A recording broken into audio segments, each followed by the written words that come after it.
there! In the last few years, there has been a very sharp increase in people wanting to transition to the opposite gender than they were born as. A child psychologist at The Guardian wrote, "In the last 5 to 10 years, we've seen a huge surge in young women who, at the age of around 12 or 13, want to become boys. They've changed their name and they are pressing to have hormones or puberty blockers." So why would somebody want to change their gender? Well, here's the weird part. A lot of transgender people don't even know. They don't know why they have the urge to become the opposite gender that they were born as. But in that case, maybe being transgender is just a mental disorder. PubMed Central did a study on this kind of stuff, and they reported that on average, 58% of transgender people, more than half, have been diagnosed with a mental disorder. That's compared to 20% of the population that's been diagnosed with a mental disorder. So why is having maybe bad mental health so much more common if you're transgender? Well, did you know if somebody has autism, they have a very high rate of having another mental disorder? In fact, it was reported that even up to 91% of autistic people have another mental disorder besides autism. This is what we know as comorbidity, when you have two mental disorders together and one maybe causes the other.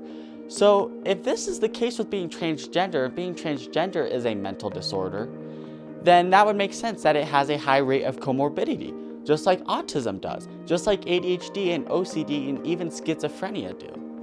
The belief that being transgender was a mental disorder was backed up by the third edition of the DSM, the Diagnostic Statistical Manual of Mental Disorders. This came out in 1980 and proposed transsexualism. This said that being transgender was in fact a mental disorder, and symptoms were wanting to be another gender, anxiety from not being that other gender, and wanting to remove physical body parts from yourself. Now, this did change in the fourth edition of the DSM, when that was released in 1994. But only the name changed. It was now called gender identity disorder instead of transsexualism. The name was changed to reduce stigma, but in reality, changing the name didn't really even do much.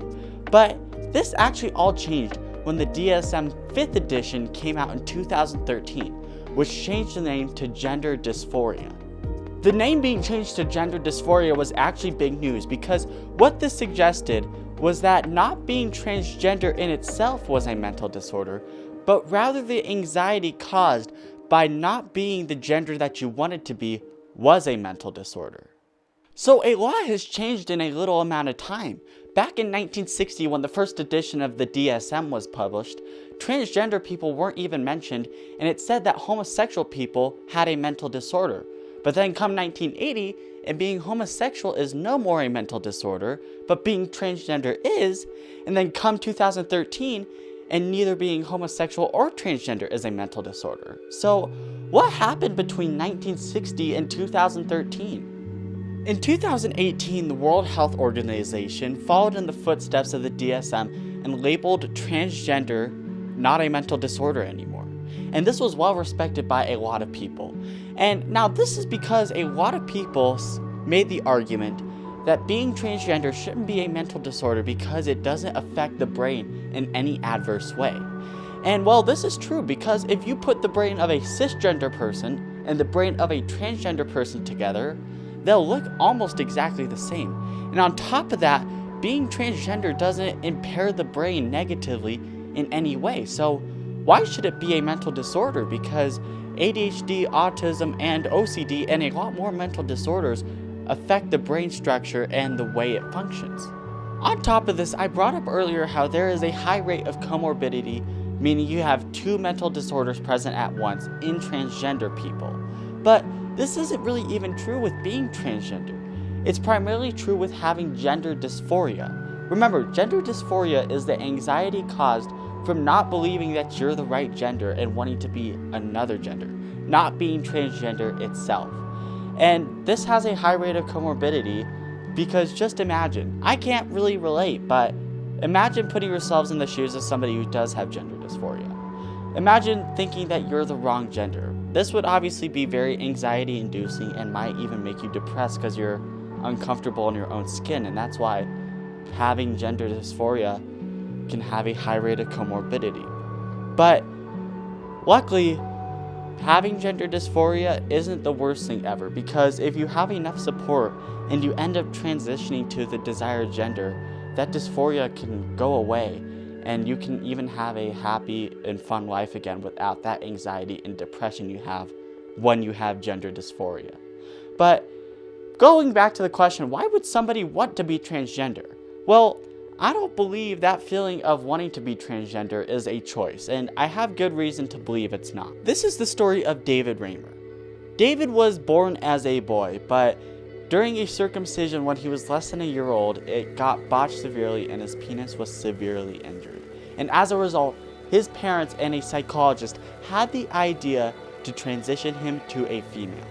And well, this all completely backfired, because as David grew up, he started to realize something just wasn't quite right. By the way, David didn't remember being a male. His transition was done by the time he was less than 3. So he thought he had been a female for his whole life, but it just didn't feel right. He felt like he was a man inside. And when he confronted his dad about this one day when he was in high school, his dad confessed the truth that yes, David was a male at one point, but he got transitioned to a female. And that all made sense to David. But this story does not have a happy ending, because when David got older, he suffered long-term depression and actually ended up killing himself as a root cause from the incident. But I think this goes to show why being transgender is not a choice, because David thought he was a female for his whole life, but internally, he knew he was a male. And because of that, I think that can happen with anyone. It could be genetic, but when you're born, your internal gender, what you think you should be, might not match with your outside one. So what causes gender dysphoria? Well, it's not known for sure, but childhood trauma, other mental disorders, and maybe just genetics could be a cause of gender dysphoria. Now, it's important to note, this is why gender dysphoria is not a choice. But luckily, you can switch genders these days pretty easily, but it is still expensive. So, because being transgender doesn't actually impair any cognitive function and isn't a choice, then maybe it's good it's not a mental disorder anymore. Anyway, that's about it. Thank you for watching.